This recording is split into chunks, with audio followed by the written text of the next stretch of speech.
有人说老登是不是菊花又危险了？家人们，老登都快被换下去了。据说换那个呢，斟酌了很长时间，3个人里面后来选了哈里斯啊，是不知道能不能成型的这个事儿。但是这个都不是咱今天主讲的话题啊，咱今天主讲话题什么呢？就刚才咱说都不是主讲的，没啥可讲的啊，就是叮当456。但是今天咱讲的话题什么呢？我告诉你啊，首先美国这个航母不是要进到地中海吗？啊，现在已经通过吕宋岛了。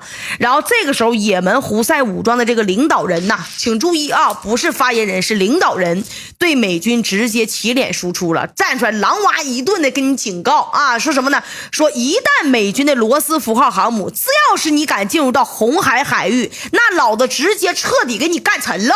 哎，也门胡塞武装就是叮当456，就是干你美国航母。上一次没给你干沉，这次直接给你干沉。那么兄弟们，问题来了，请问家人们啊，也门有没有能力去干沉美国的航母？觉得有能力的给我扣波1，没能力的给我扣波2。那么第二个问题来了，请问如果不能说美国的航母通过红海，那美军会怎么办啊？你们觉得你们知道的，把你们的答案扣到公屏上。2个问题。那么第二个，家人们，今天咱家的题目说什么呢？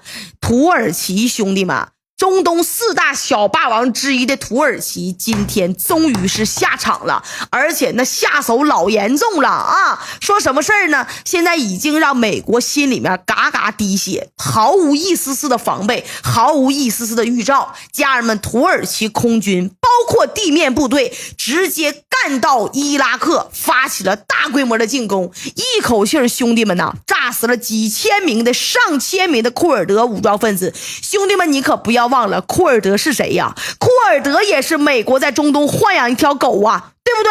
而且老铁们，炸了库尔德武装分子还不要紧，直接还炸了美国刚送进去的弹药补给。那么请问啊，问题又来了，这次土耳其出手为啥这么突然呢？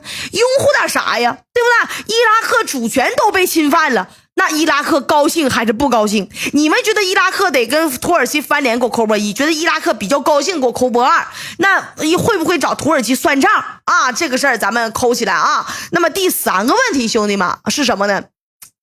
黎巴嫩真主党现在得到了一个秘密的情报，说啥呀？说美国海军陆战队有一个师正在进入到以色列埋伏了。随后呢，真主党那家伙当机立断的对以色列发起了个大规模的轰炸，据说今天又对以色列北部地区叮当456一顿整将近200枚的卡秋莎直接给你发射了。美军从沙特直接调集直升机，狼哇的进到以色列去救援。怎么着了？这次美军到底被炸死了多少人？都是谁呀？老铁们，来，有知道的给我扣波1知道的把答案给我扣到公屏上。另外兄弟们，就是刚才咱讲的问题，我必须给你们讲就是你们肯定愿意听谁呢？就是比飞猴子还贱的小八嘎又犯贱了。说今天凌晨呢，就是也没有一丝丝的防备，就是作死的节奏全世界都在作死的节奏上横跳。他干啥了呢？出动了3艘船对着沟鱼岛直接就发起冲击了。还好咱家海警手段太给力了，关键时刻一脚给他蹬旁边去了。那么问题来了兄弟们弯弯的船刚被咱扣下，小本子在那叮当456找事儿，怎么的？你不怕死吗？你真不怕惹怒咱们吗？你真想承诺那句弯弯有事就是你小本子有事吗？看你俩谁先有事吧。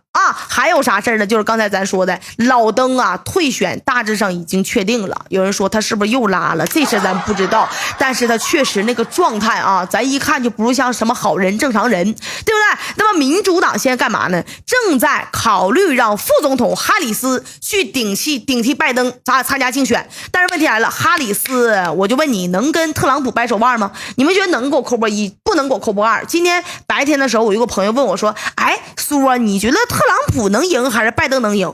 我说特朗普能不能赢我不知道，但是拜登一定得输那么他又说了，那么特朗普上来也对咱也不是什么好事，当然不是什么好事，那还不如老登在呢。所以今天咱们最后一个问题咱们就探讨一下特朗普上台之后全世界会发生什么样的变化。你们可能也没有人跟你们系统讲过，咱们心里都在打鼓就包括什么俄乌中东亚太包括我们对我们的经济方面的影响，政治军事方面的影响，到底会是啥？因为特朗普现在上台，基本上80%板上钉钉了，对不对？全世界也都在围绕着特朗普能够重新回到白宫这件事情在做着相关的准备。那么我们都准备了什么啊？对我们的影响大不大？咱们今天来聊一聊。在聊这件事之前呢，咱们一个个先讲一个比较狠的消息，叮当456了。咱都说第一场咱必须叮当456，是吧？今天兄弟们啊，消息是一个比一个狠。而今天最炸裂的消息，兄弟们知道啥不？我相信你们都已经刷着了啊，就是这个美国的航母罗斯福号进红海这个事儿啊，这个衍生出来一个新闻啊，是非常炸裂、非常提气儿的，就是也门胡塞武装的领导人，兄弟们啊，注意，刚才我也说了，不是也门胡塞武装的那个发言人叶海亚，是胡塞武装的领导人站出来警告了，人家说的非常直白，说的非常叮当456，简单就是一句话。说美国人老美，你给我听好了啊！我们已经收到了关于你罗斯福号航母的那个航行路线了，看样咋的呀？你真打算从红海这边走啊？你真嫌你命大呀 ？OK 了，我就佩服你这个勇气，我的妈！感谢就是不服啊！我说我就佩服这个勇气，佩服你这个你这个霸气啊！但是胡塞武装今天我们也正式宣布了，你别说我没告诉你，说一旦你的罗斯福号航母抵达红海水域了，也门胡塞武装老子直接就把你给干沉了啊，一点商量余地都没有。兄弟们，你们没听错，我也没说错，老铁们，这次也门胡塞武装的领导人说的可不是击中啊，而是直接警告美国，来了我就干死你啊！只有死字一个字儿，没有受伤，没有什么伤亡，只有亡，只有死，只有击沉，就是要把罗斯福号航母给你彻底干废了。那么说到这儿，兄弟们，有老铁就问了，说苏啊，他这个牛吹的是不是有点大呀？现在也门那边是不是也吃不上牛肉了，都吹天上去了？妈呀，那前段时间艾森豪威尔号挨了多少次打呀？得有3、4次了吧？最后不也能拍拍屁股撒丫子跑路吗？现在罗斯福号航母人家是整个打击群干过去的呀，那可是饱满状态冲向中东杀过去的，而且就朝着你的方向。也门胡塞武装，你有哪个实力能把罗斯福号航母给干沉了呀？哎，说实话，一开始的时候，兄弟们，胡塞武装老大说这样的话呢，我是真觉得这哥们真有点吹牛了，而且是还不打草稿那种。为啥呢？因为早些年啊，美国专门用核弹炸过报废的航母，那当量就跟当年炸日本广岛当量都差不多了。结果船虽然炸毁了，但是也没炸沉呢。所以我为什么讲这件事儿呢？从这儿大家也可以发现，说攻击航母其实是分好几个级别的。第一个级别是什么呢？就是你突破宙斯盾的拦截系统啊，击中航母。第二个级别就是把航母给彻底干报废了。那么第三个级别，那也是地狱级难度的级别了啊，就是把航母彻底给击沉。兄弟们，这3个级别每上升提高一下，难度都是几何式的呈指数型增长的。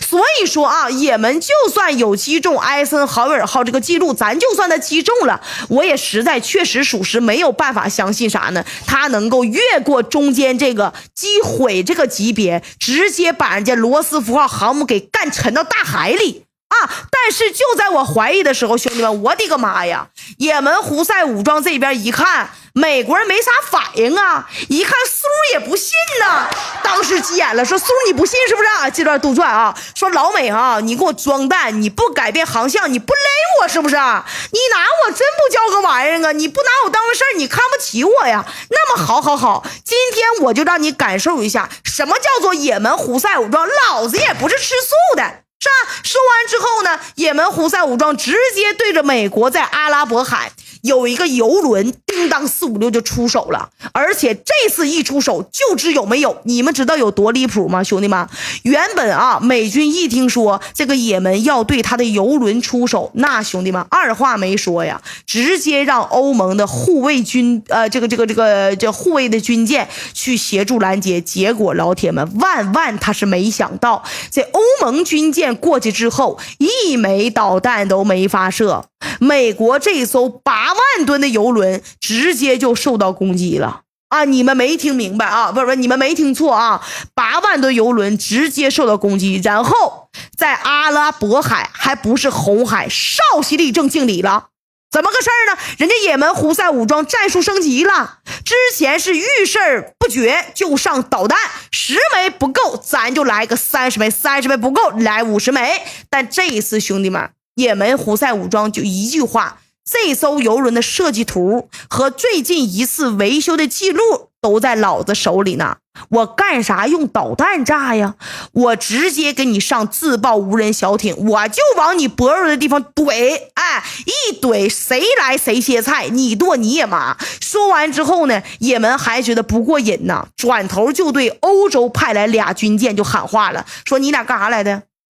过来协助美国人防御，是不是一边说，另外一边已经准备好导弹，包括无人自爆小艇了。结果兄弟们，这2艘军舰其中有一艘是谁的呀？是英国人的，另外一艘谁的？是意大利的。妈呀，这意大利听完之后，那还想上前把游轮给拖走呢。结果英国人一听，哎呦我的个妈呀，老弟呀，你是头的呀，我可不敢，我吓死我了。赶紧说，大哥，也门胡塞武装，你是我大爷，你是我叔叔啊，你是我叔辈兄弟，你这么的咱俩都是误会呀。我俩人呢就是没事溜达溜达，啥也没有，什么美军呢，什么护航啊，我们可不干啊，我们跟美国可不是一伙的。紧接着老铁们，那意大利那个虎愣的还想往前冲呢，让英国老大哥一把给拽过来了，说老弟你别虎了，这玩意儿真干你啊，直接撒丫子跑路了一个英国军舰，一个意大利军舰，也就这么一整，家人们，也门这边是兴高采烈，高高兴兴派出拖船，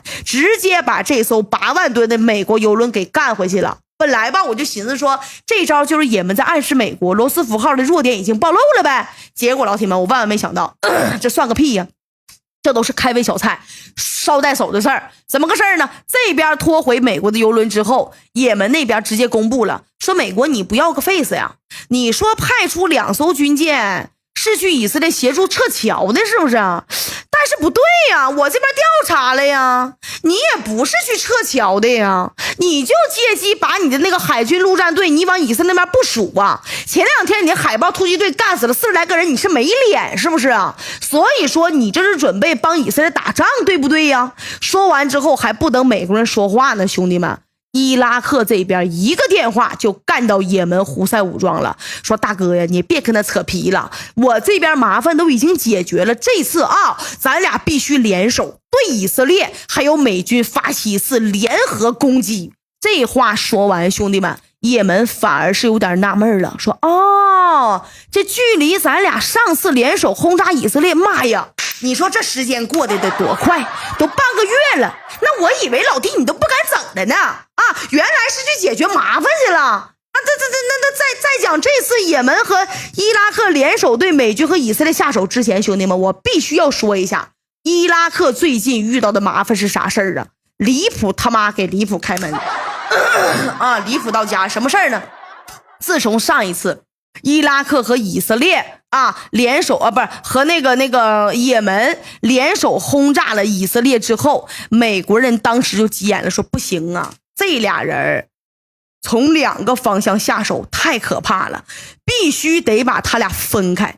而美国的做法是啥呢？就是让沙特给他们上压力让伊拉克境内的恐怖分子，比如说像什么 ISIS 组织啦，还有什么库尔德武装啦，让他们出手对伊拉克的反美武装包括政府军发起猛烈的攻势。按照美国五角大楼这个计划，兄弟们，这次美军呢打算先来个40亿美元，先一步让伊拉克陷入到战争。这么一来，伊拉克的自己家国家内战呢，他就没办法对以色列下手了，对不对？你更不能说跟也门胡塞武装联手进行轰炸了。但是兄弟们，咱还是那句话，想象很丰满，现实很骨感。尤其这个世界对美国呀就像这次家人们，你猜咋的了？美国这边刚打过去20亿美元，从6月中旬开始就大力武装伊拉克的这个恐怖组织。结果兄弟们，这帮人好嘛，准备好了那家伙加油加油加油，必胜必胜必胜都准备好了，发起第一次攻势了。我的个妈，兄弟们，你猜谁来了？你们猜一猜，家人们直接一回头一看，我的妈，这不是个大手子吗？瓦格纳带着中东的反美武装对着美军在叙利亚包括伊拉克边境的基地叮当456一顿狂轰滥炸呀。虽然说没炸死几个美军兄弟们，但是啊，当时去美军基地啊开会的恐怖分子兄弟们乌乌泱泱啊，当时得有多少人呢？1000来号人全给干死了，直接就导致美军计划他不得不退后了。然后老铁们时间就往后推延啊，我们都没关注啊，就到昨天了，来了个大新闻，美军这边终于是重振旗鼓，加油加油加油，必胜必胜必胜，就打算在这个伊拉克和叙利亚同时发起武装政变，让这俩国家呢直接陷入到内乱当中，无暇顾及其他。而且你还真别说，这次美国人挑时候挑的啊，那真是没毛病。为啥呢？这2天俄罗斯是一点没闲着呀，啊，也没空啊。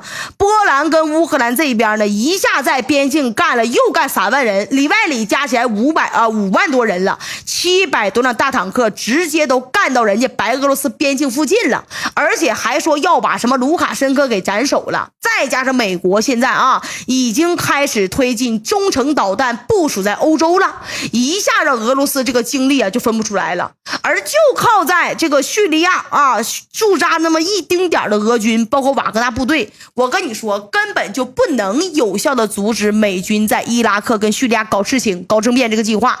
所以说你看没，美国因损狡诈坏，你可以说美国坏，你不能说美国菜。但是兄弟们，就在千钧一发之时刻，就在关键之时机，兄弟们你猜咋了？局势我跟你说这玩意儿运势来了挡都挡不住，局势一下咔嚓就变了。就形容一下叫什么呢？那叫做山重水复疑无路，柳暗花明它又一村呢。啊，就在普大帝发愁这个事儿怎么整的时候，兄弟们，关键时刻靠朋友啊！怎么个事儿呢？记不记得土耳其这2天跟普大帝见了一面啊？对不对？见了面之后，人土耳其总统埃尔多安直接讲话了，说大帝呀，这事儿既然咱俩都已经这么好了，你都要往俺家投钱了，是不是又让我赚过路费了？你这事儿你用发愁吗？大哥，我主打一个拿人钱财他替人消灾呀，那不就是库尔德武装还有那个什么 ISIS 那帮混蛋吗？是吧？我早就看他们不顺眼了，我就弄死他们。哎，说你就这之前这帮人狡猾的很呐，我出击呢他就分散，一时半会儿我干不干净他们。这次这帮人不要搞政变吗？哎，大哥你瞅着，一搞政变那准保得集合呀。你这么的啊，大哥，只要你出面让伊拉克跟我协商一下，你别说他们美军养的狗了，咱就说美军自己主人来了，我照样干死他，老铁们。而伊拉克这边听完之后咋说的啊？他也知道说一旦让土耳其出手，那肯定没好事儿，肯定得丢点土地。但问题什么呢？如果你不让土耳其出手的话，那丢的更多呀，对吧？所以说这次呢，家人们啊，伊拉克总统脚一跺心一横，说安总啊，你就干，我支持你，我这边必须配合你这次行动。于是兄弟们就这么的啊，3边就达成一致了。伊拉克这边呢，首次为土耳其提供了库尔德工人武装的地标啊，包括坐标全给你干过去了。等到埃尔多安一看完坐标之后，我的个妈呀，兄弟们，那叫一个刺激啊，肾上腺素直接飙升，叫一个上头。为什么呀？因为原本埃尔多安以为这次行动伊拉克肯定得有所保留，不能交出来太多情报，所以他准备的什么呢？基本就是一些坦克啊、榴弹炮啊，包括什么火箭炮啊。但是兄弟们好嘛，一看这伊拉克送完情报之后，我的个妈呀，这库尔德武装180来个藏身地点全都给我标的明明白白清清楚楚啊，那防空火力都给我标出来了，这此时不干更待何时啊，对吧？就这么一看，埃尔多安直接明白了，那这光坦克火箭弹它根本不够用，那不好使，要干哎，咱这次就干一票大的。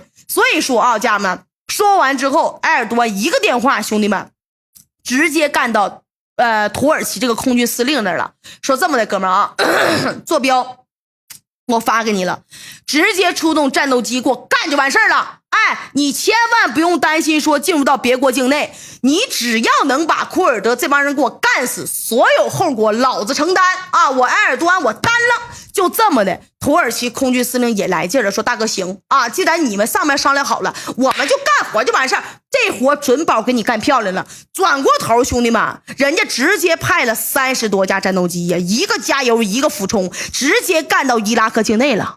对着38个库尔德武装基地，那家伙兄弟们，大丝花矿泉水直接叮当456就给你一顿干。而且啊，据说为了杀伤效果比较大，最大化还专门换了一批集束炸弹。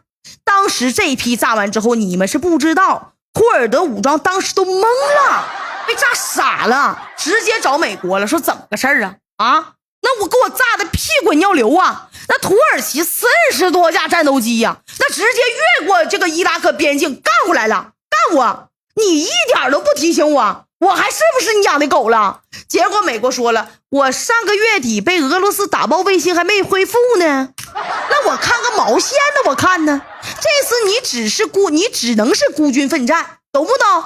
一听这话，库尔德武装完了，蒙圈了，当时坐地下就是两眼一抹黑呀，差点晕过去了。但是这个恐怖分子啊，家人们，他就是恐怖分子。一瞅土耳其啊，还有第2波的越境空袭，存活下来的人二话没说，兄弟们直接就杀到村子里了。然后呢，挟持了几百个村民当人质，要逼着人家土耳其停手。结果这个消息传到埃尔多安的耳朵里面，人家埃尔多安当时怒了，一点不惯差，说他挟持的是伊拉克的平民，我是土耳其的总统，我的任务就是消灭啥呀？我消灭恐怖分子，拿伊拉克平民你威胁我土耳其，我让你吃不了你兜着走。说完之后，兄弟们，土耳其这个地面部队，兄弟们撒丫的直接干出去了。那坦克、装甲车，那火箭弹发射车，浩浩荡荡，乌乌泱泱，直接干到你库尔德残兵败将控制的村子，挠一下就杀过去了。而就这种情况，库尔德武装又干了一件非常恶心人的事儿。你知道他干了一个什么事儿吗？他一看挟制人质这招不好使了，转头把几个村子全给你烧了。也就这啊，土耳其这边原本就还想对峙一下，现在好了，人质让库尔德武装自己给杀干抹净了，还留守个毛线呢？什么坦克，什么火箭弹，挠挠就是一顿干呐，直接把伊拉克北边5个城镇的家人们库尔德武装分子基地全给你炸了，一个都不留。就这么一波，兄弟们，一点不胆悬，一点不跟你们开玩笑，死的是库尔德武装，心在滴血的那就是大老美啊。因为什么呢？美国这边为了能打持久战，专门把12亿美元的装备和武器直接都放在伊拉克北边了，想着有土耳其保护呢，很安全。结果兄弟们，这土耳其一出手，直接干爆几十个基地，武器弹药库直接咱都不说了，还弄死了几千个库尔德的恐怖分子啊！兄弟们，咱就这么一说啊，你别说发起政变了，这库尔德武装这一次打完之后能剩几个人，咱都不好说了。你们可别就是说你太夸张了吧，一点不夸张。埃尔多安昨天第1波干完之后直接讲话了，说土耳其将会持续对库尔德武装发起攻击，直到彻底消灭这个王八蛋的组织。这话一说，兄弟们，你说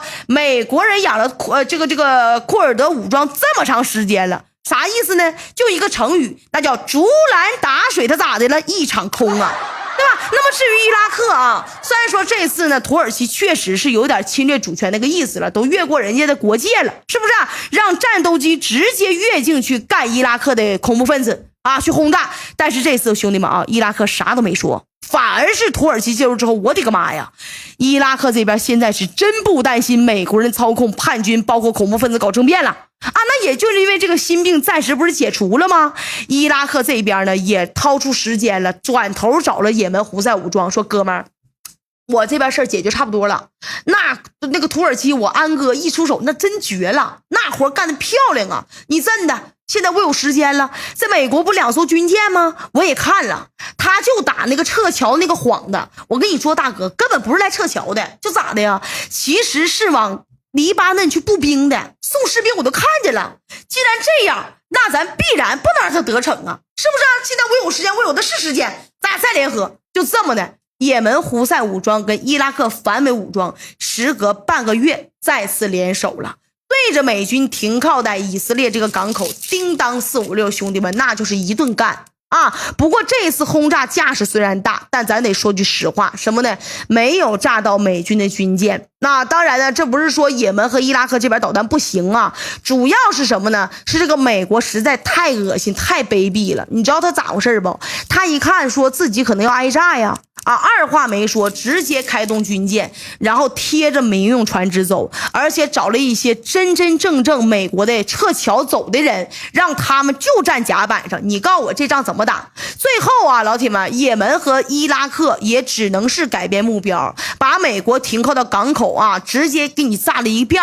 不过恰恰是这样的结果，不正好说明一件事吗？什么事啊？就是美军他现在是真害怕了。害怕自己军舰直接被也门胡塞武装给干爆，甚至击沉。你们想是不是这个事儿？同意我这个分析观点给我扣波1。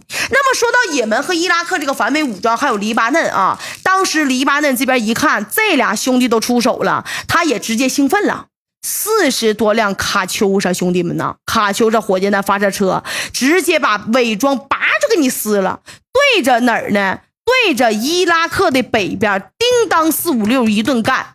而且黎巴嫩这次轰炸完之后，他居然没有去警告以色列，而是直接警告谁了呢？直接警告的好大儿了，对美国发出警告，说美军你这个小咖呢，你给我听好了，我承认你的空军，我承认你的海军厉害，但是你陆军你别跟我俩装蛋，你再往前你怼一步，你美军这帮人都得死了，我让你化成一缕青烟，直接给你送上西天。当时看了黎巴嫩真主党这个警告，我立马觉得我说坏了，出大事不对劲儿啊！我就寻思这个卡秋莎导弹这个攻击范围基本就是以色列北边那一片啊，而那边30万以色列人都已经变成难民跑路了。这次轰炸按道理来说应该就是一次牵制性比较强的攻击啊，怎么黎巴嫩真主党突然间警告美国，而且语气这么强烈呢？结果兄弟们，我一查，好家伙了，黎巴嫩昨天晚上发射的180多枚的卡秋莎火箭弹，最起码干死了50多名美国的海军陆战队的成员。有人敢想，我说出来你们都能吓死，都能觉得意外，都觉得我是编的，但是真事儿。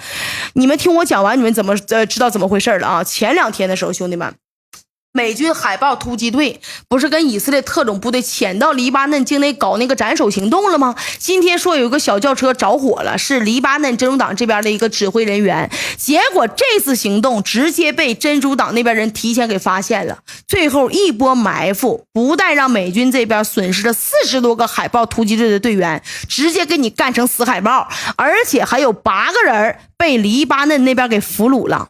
这俘虏之后，真主党人那叫一个狠呐，那各种手段全给你上了，科技与狠活。但是呢，这审问了20来个小时了，啥有用的消息都没掏出来也就在真主党准备挨个弄死这些海豹突击队成员的时候，兄弟们，瓦格纳那边人也收到消息了，坐着直升机叮当456就干过来了。到完之后，瓦格纳直接一句话给他们放了。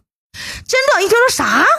大哥放了？好不容易逮住了，放了啥意思呀？然后瓦格纳指挥官说没事儿哥们儿，你信我的，你就放就完事儿了。对付美军你不能用常规办法呀，这帮人海豹突击队虽然呢也不咋突击，但都是海豹皮糙肉厚人家都是受过专门训练的。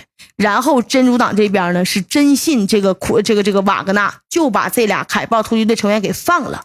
结果兄弟们，这放完之后，兄弟们这俩人还没跑多远呢，瓦格纳带人嘎就给你杀过去了，又把这帮人给逮着了抓起来了。完事儿之后哭哭就是一顿胖揍，揍完之后又给放走了，放走完又给抓起来，就这么折腾2次。海豹突击队这帮人直接就崩溃了，说你打死我吧，士可杀他不可辱结果瓦格纳这边就嘿嘿一笑说我就偏不，我就让你生不如死。说完之后叮当456又一顿折磨呀，终于是把美军这样给折磨的受不了了，老老实实就交代美军的计划。什么计划呢？就是让海军陆战队1个师的兵力提前部署到黎巴嫩北边有一个秘密基地，等到黎巴嫩战争爆发之后，黎以战争爆发之后再现身，达到出其不意这个效果。虽然家里人没透露这个基地的位置，但是兄弟们啊，黎巴嫩真主党把这个消息往大哥那一送，好家伙了，这个大数据加上卫星信息，叮当456一分析一探查，立马就确定了，说可能1、2、3、4、5、6、7、7、6、5、4、3、2、1，就这么几个坐标。而这次黎巴嫩真主党一听要干美军，我的个妈，兄弟们，那叫一个上头啊！卡秋莎火箭弹就跟不要钱似的，对着以色列北边叮当456一顿轰炸。同时啊，侦察无人机紧随其后就出动了，开始抵近侦察。为啥前面我说最少炸死了50来个美军呢？就是因为黎巴嫩真主党这个无人机侦察的时候，发现美军竟然从沙特派出了好几架救援直升机，在他们轰炸这个坐标上来回搜索呀。我觉得如果只是炸死了以色列的人，美军肯定不会这么热心肠，肯定不会这么上心，大老远的从沙特派个直升机去营救，对不对？所以怎么说呢？就这一波兄弟们，不只是美国的恐怖分子在中东搞事计划被给撕裂了，就连他想派那个海豹突击队，想派那个海军陆战队参战这个计划，也直接被干崩溃了。至于罗斯福号航母来中东事儿，兄弟们那就更别说了。现在也门胡塞武装一出手，家人们再稍微展示一下弹药的库存，我就问你，如果你是美国人，你敢赌罗斯福号能顶住吗？你们敢不？如果我是美国人，我打死不敢赌肯定不敢。那说到这儿，有老铁就说了，既然这样，那罗斯福号不从红海走行不行啊？我从别的地方走呗。比如说从哪儿呢？人说了，从那个直布罗陀海峡进地中海不也行吗？然后协助以色列打开突破口之后，这中东反美武装他也不一定能顶得住吧？哎，兄弟们，这事儿大家想到了，我也想到了，家人们咱都能想到。兄弟们，我就问你伊朗和他这帮哥们能想不到吗？所以说今天美国五角大楼宣布说，考虑从直布罗陀海峡进入到地中海之后，家人们你们万没想到出了个什么事儿。就在今天凌晨4点来钟，有一艘从印度出发的前往以色列的货轮刚到直布罗陀海峡，突然之间你猜谁出手了？要我说，中东这个地方越来越多的大哥都下手了，都下场了，对不对？伊朗、土耳其、沙特，这次兄弟们西班牙也干进来了。西班牙这边3艘军舰直接挠下就靠过来了。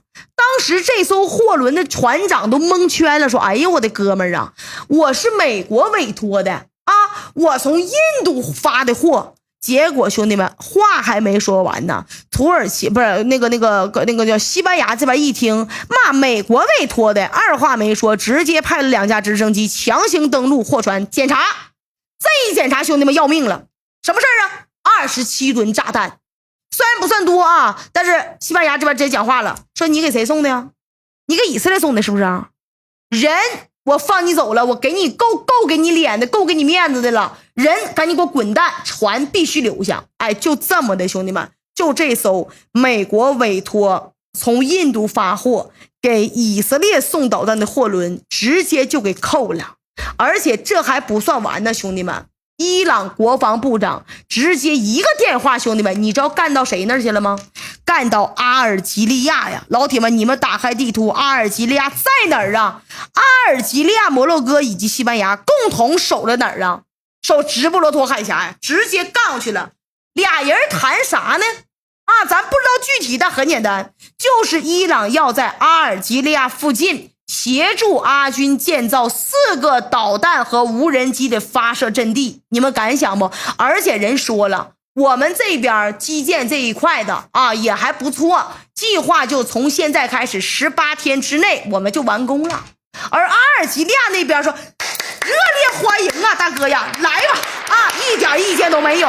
那兄弟们你们再想西班牙跟阿尔及利亚这个态度，包括这个位置，大家你们在地图上都可以看得见，他俩不在别的地方，就好死不死就扼守在直布罗陀海峡，一个北一个南。兄弟们什么概念呢？这也就意味着，不就告诉美军吗？你以为你罗斯福号航母打击群你要从这个直布罗陀海峡通过就安全吗？哎呦我的妈呀，你就来吧，等你绕路过来的时候，俺家导弹基地都建成了，到时候你敢来我就敢干啊！你敢不敢赌？我不一定敢不敢，但是你赌不赌吧？是不是啊？你敢不敢赌一下，会不会有第二个也门胡塞武装出现呢？说到这儿，有老铁就问了，说现在咋的呀？西班牙还有阿尔及利亚，这是非洲的国家呀，这也不是中东国家，咋的都上手了，都参与了。哎呦我天哪，这阵仗太大了，他们啥打算呢？怎么说老铁们啊？其实有啥打算咱说不上，就是因为什么呢？过去几十年数以亿计的阿拉伯人啊害怕以色列，那是因为以色列非常能打，中东小霸王不是白叫的。而现在兄弟们，以色列已经没那么能打了，甚至都被人给干拉了。那么所有吃过亏的国家兄弟们就会轮番上去撕咬以色列，最终让以色列流血而亡啊！就包括如果有一天有人干了美国，第一个上去咬美国的肯定是小本的，你们信不信？很多年以后我们再看这一轮的中东大战，你们就会发现这一次中东大博弈兄弟们是波斯文明在中东地区重新崛起的时刻了啊，开始了。总而言之，言而总之，老铁们，现在中东这边大战是越来越近了。同意我观点扣波同意。那么说完这个，家人们啊，咱今天还得说一个狠消息，而且是让大家非常意想不到的消息。什么事儿呢？跟咱家有关的。昨天咱家讲了，说咱家海警船出马，扣了小湾湾的那个渔船，对吧？并且赶走了对面的那个伪海巡署的3艘，话说是执法船啊。结果今天兄弟们一看消息，嚯，好家伙了啊！这小八嘎又来搞事儿了。什么事儿呢？就在今天凌晨的时候，没有一丝丝防备，没有一丝丝征兆，日本突然间派出来一艘船，直接冲着勾鱼岛挠一下就干过去了。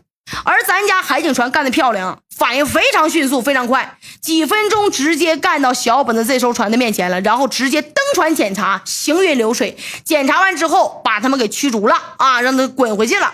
本来这个事儿呢，到这儿大家都不会多想，毕竟小本的犯贱那是正常事儿，不犯贱他就不叫小八嘎了，对吧？但是呢，兄弟们，万万没想到的啥？这边刚赶走一个，那真是不要个鼻子呀！另外一边小八嘎又派2艘船，以同样的方式对着勾鱼岛就来一波冲锋啊！这一下可把咱家海警给干怒了，开着比他大好几倍的那个海警船呢，就直接往他家航线上切，并且在把小本的船逼停之后，直接就安排人登船检查，行云流水。结果呢，小本的这边不服气呀，就趁着咱们释放小艇的时候撒丫子跑了。哎，虽然说这次勾鱼岛没有受到任何损失，但是这种跟飞猴子一样冲脑的方式，对于咱来说，你叫啥呀？你那叫赤裸裸的挑衅呐，对吧？所以说现在有人好奇呀，说这个勾鱼岛这边自从咱们开始常态化巡航之后，都已经挨着这么久了，为啥这个小八嘎在这个时候挑衅呢？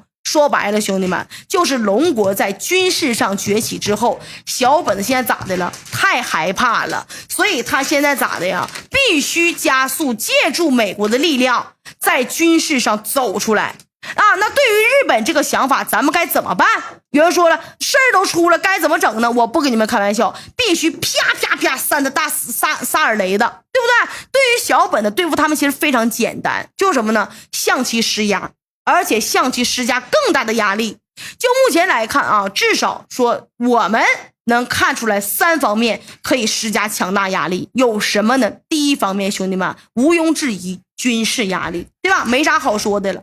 龙国就是要给日本军事压力，尤其是军舰，我就直接压到你日本家门口。现在就是这个形势啊。今天老铁们，俄罗斯2艘军舰再次穿过了宗谷海峡，就直插你小本的家门口，就来回在你家门口溜达。而且现在什么形式呢？小本的跳一跳，大俄这边龙国这边就直接给你上火上压力，军舰航母直接怼你家门口腰眼子上，就给你怼着。你要再嘚瑟，我就来回穿梭来回穿越，我就气死你，就吓唬你，对不对？整个现在军舰就压在日本家门口，包括055大区。就在日本宣布要加强与飞猴子的防务之后，咱家军舰直接抵到日本的近海了，在日本海岸附近直接穿过，直接通过之后搞笑了，哎，我待了半天不到，山东号航母带着一整个航母护航编队、护航舰队，直接杀他一个回马枪。这一下你们是不知道有多厉害吧？总排水量，兄弟们能干到多少啊？能干到20多万吨的航母舰队，而且各种军舰型号都是嘎嘎以嘎子新的那种。兄弟们，这意味着啥呀？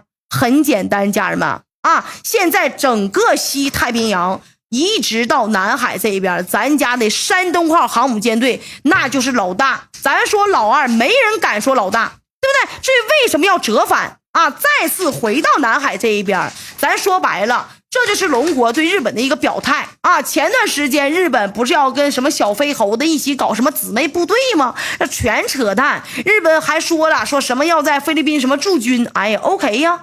既然你小本的给脸不要脸，那咱就整点科技与狠活，就直接把咱家啥呀？把咱家目前最强大的航母打击群部署在菲律宾这边，对不对？你小本的来驻军，你想搞事来，你来我就干你，你敢不敢赌？就跟你爹一样，你敢不敢赌从直布罗陀海峡干？敢不敢赌从红海过？对吧？你别觉得兄弟们说这事儿不靠谱，我跟你们说太靠谱了。